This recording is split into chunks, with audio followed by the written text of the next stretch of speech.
دیا کہ بلوچستان کا کوئٹہ کا استاد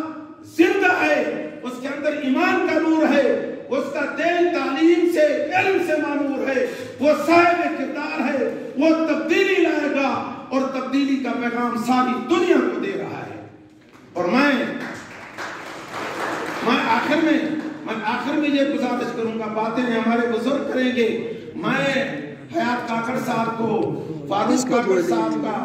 شکریہ ادا کرتا ہوں، اپنے صدر محترم قمر الطاف سے لنگریال صاحب کا شکریہ ادا کرتا ہوں، آپ سب کا شکریہ ادا کرتا ہوں۔ آپ نے مجھ پر احسان کیا ہے، آپ نے ہمیں عزت بخشی ہے، آپ نے تعلیم کو عزت بخشی ہے، آپ نے خود استاد کو عزت بخشی ہے۔ استادو، اساتذہ کرام، میں یہ بات عرض کروں گا کہ آج مجھے اپنے پرائمری کا وہ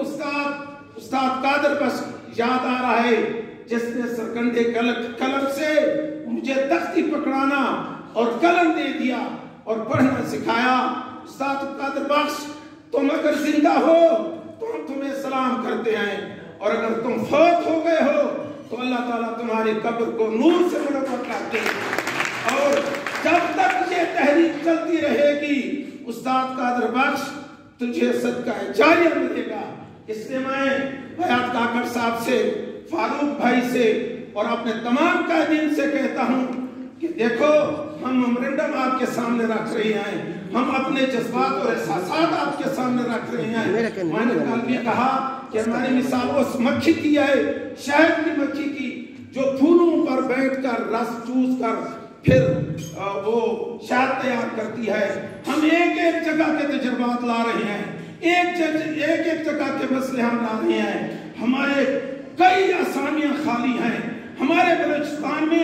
گھوس اسکول کا اور گھوس استاد کی بات کر کے خدا کی قسم آج سر شرم سے جھک گئے ہیں۔ استاد بھی گھوس ہوتا ہے، تعلیمی ادارہ بھی گھوس ہوتا ہے، اور تعلیمی اداروں میں بھی گھوس پڑیاں رہتی ہیں۔ اس لیے اس چیز کو ہٹایا جائے، اس کی تحقیق کی جائے۔ میں واجب الاحترام اساتذہ کرام، یہ جو صدور ہیں تنظیموں کے، آؤ، دروازے ہم نے بہت بند کر لیے، ہڑتالیں ہم نے بہت کر لی ہیں، احتجاج ہم نے بہت کر لیے، ریلوے